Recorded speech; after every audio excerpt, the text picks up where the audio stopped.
Okay, so you're dismissing a figurative belief in Christianity. And so that leaves us with a lack of belief in this book.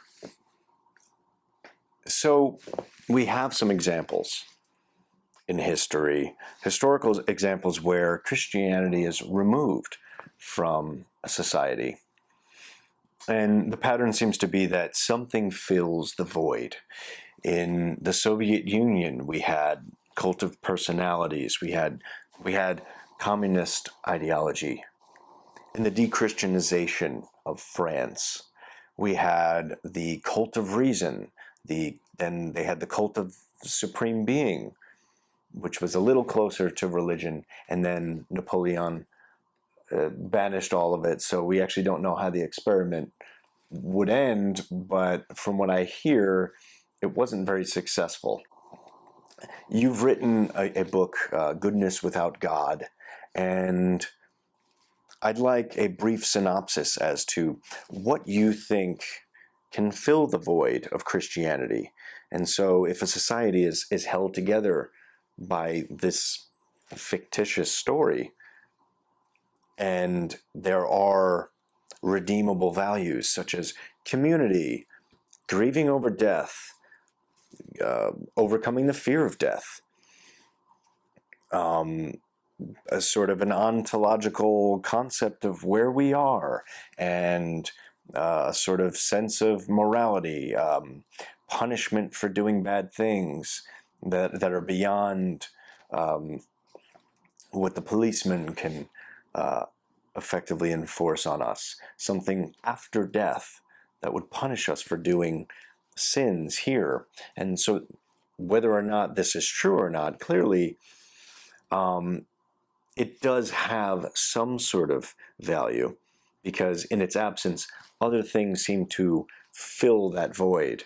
And those things that fill the void seem to have similar harmful effects as religion demonstrates. So in your book, Goodness Without God, you seem to tackle this subject, this void of religion, and provide us a brief synopsis as to the concepts you think could sort of keep society cohesive in the absence of God. What festivities, what rituals, what will replace these things in the death of God?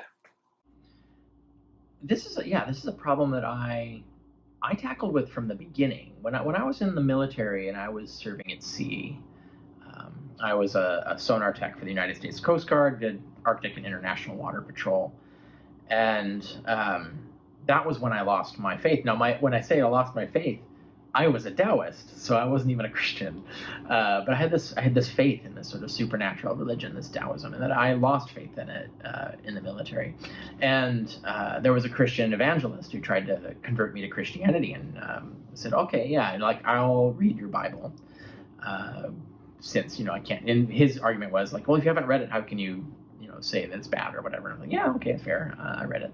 And I read it and realized that that's definitely a false religion. But as soon as that happened, and I said out loud to myself in the barracks at the time, and I was like, "Yep, I'm an atheist."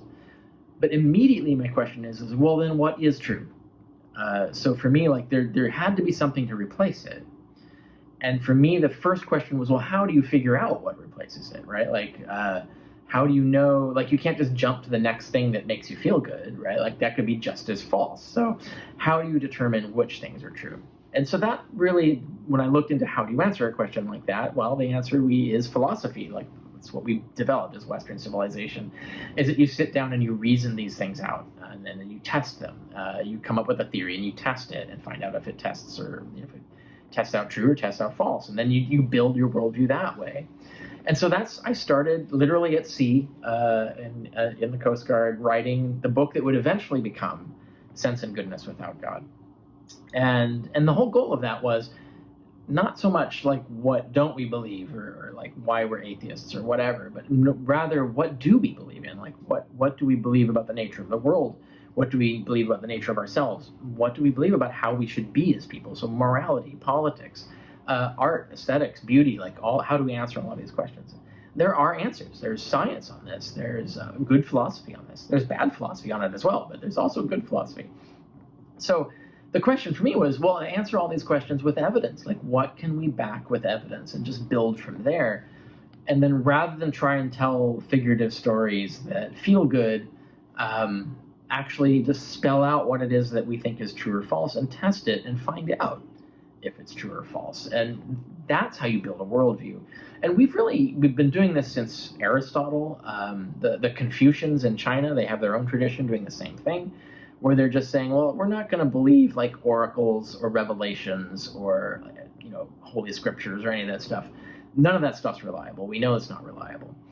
What we're going to do is we're going to look at the world and we're going to test ideas and find out what actually tests out, and then discard what doesn't test out and keep what does. And so when you do that, you start heading in a certain direction. And you see in the Confucian tradition and you see in the Greek philosophy tradition, they actually have a similar arc. When they start doing this, they start getting towards similar answers to things. And that's highly unlikely independently of each other, right? It's separate sides of the world. And so that kind of tells you like they're heading in the right direction, and we should keep going in that direction. And which is what we did in the West, is we kept going in that direction. We hit the Enlightenment. Now we've got like modern 20th century philosophy. We're moving into 21st century philosophy. When you do this, you start to get like decent answers. Science has gotten a lot of answers and so on. And we need to trust that. We need to look at that. And you don't have to just believe anything science tells you. You can test it as well. Like sometimes science is wrong, but there's a way to test it. And it really has to be this sort of, we have to figure out first, how do we tell the difference between a true and a false story? How do we tell the difference between a true and a false idea and claim and so on? You have to answer that question first. And then once you've answered it, you can apply what you've learned to answer that question in every aspect of it. And once you're doing this, what you're doing is you're doing philosophy. You're a philosopher at this point. And I think that's what religion needs to be replaced with, is philosophy.